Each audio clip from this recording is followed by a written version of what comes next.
Hey everyone, me Kevin here with a new and much more positive stimulus update for you for October 1st. After a disaster yesterday, the tables are turning and I have details of Treasury Secretary Mnuchin's counteroffer proposal to Nancy Pelosi. Nancy Pelosi and Mnuchin are suggesting that today might be the actual day we expect a deal, though I won't hold my breath. And jobless claims came out minutes ago at 837,000 for the week, down from 850,000 expected. However, we're still up over 1.4 million new filings if we include all of these self-employment filers. Okay, here's a recap of what quickly happened yesterday, and then I'm going to give you the details of the new counteroffer. Yesterday, Treasury Secretary Mnuchin and Nancy Pelosi met around 1 p.m. to hammer out the final details of the stimulus package. They met for 90 minutes, and it was the first time they've met in person since August. We were expecting Steve Mnuchin to introduce a bill of around $1.5 trillion with escalators up to $2 trillion, leaving Steve and Nancy just $200 billion apart. To wish this meeting the best of luck possible, I shaved and blessed the beard to the stimulus gods. Well, yesterday was a complete disaster. The deal between Steve and Nancy fell apart yesterday. The media was told no deal, and all hopes of getting stimulus crumbled yesterday.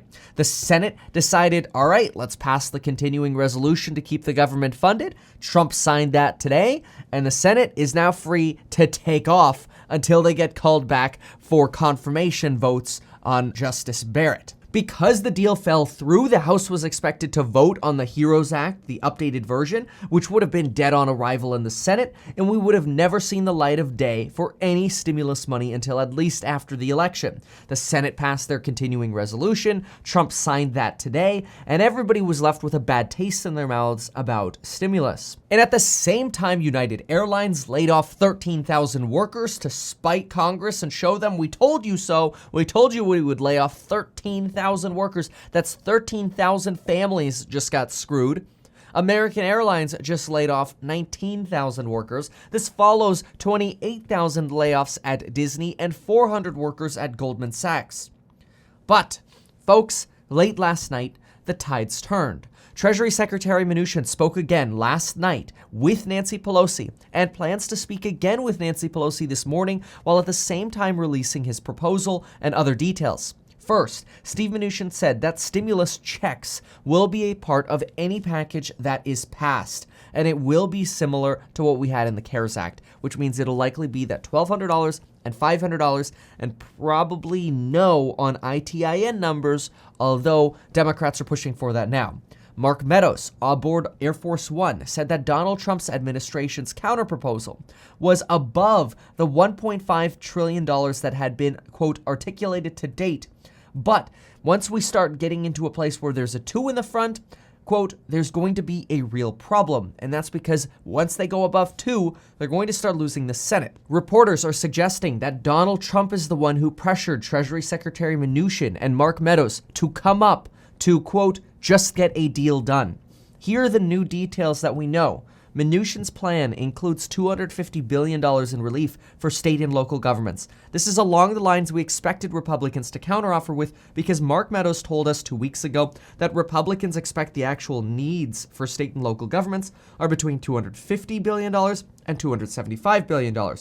However, Democrats want $417 billion, probably because they are trying to pre-fund potential losses. Republicans do not want to pre-fund potential losses. They only want to reimburse actual losses. On unemployment insurance, as expected, Republicans countered with $400 per week instead of $600 per week.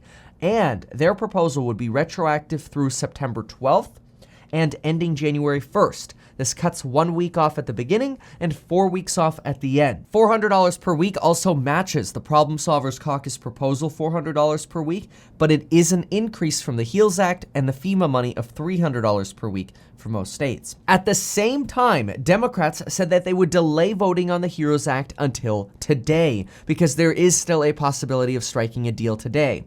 See, remember, Congress knows if they pass the updated HEROES Act without Republicans and Mnuchin and Meadows and Trump on board, it's going to be dead on arrival. So we do not want that vote yet. Mitch McConnell in the Senate also told reporters that he could get the votes to pass a Mnuchin agreed upon deal as long as it does not exceed $2 trillion. Mnuchin's bill is expected to be about $1.62 billion. This would include $150 billion in education aid, $750 billion in testing and tracing and treatment, $60 billion for rental and mortgage assistance. Very good. Very, very, very important. $15 billion in food assistance, $5 billion for child welfare, $3 billion for the Department of the VA, $15 billion for broadband, $13 billion for paid leave, $20 billion for farmers, $28 billion in student loan relief, $25 billion in childcare. There would also be no automatic boosters built into this. This is an insane U-turn from yesterday. Maybe, just maybe, this will work. And maybe the good luck that we put into the stimulus beard is finally coming out of the trash can and to come help us. We'll see. I'm knocking on wood because I put all my eggs on a deal happening right now. Folks, thank you so much for watching. If you've enjoyed this, please consider sharing it. Remember to get 2 free stocks with Webull. You deposit $100. They give you 2 free stocks worth up to $1,600.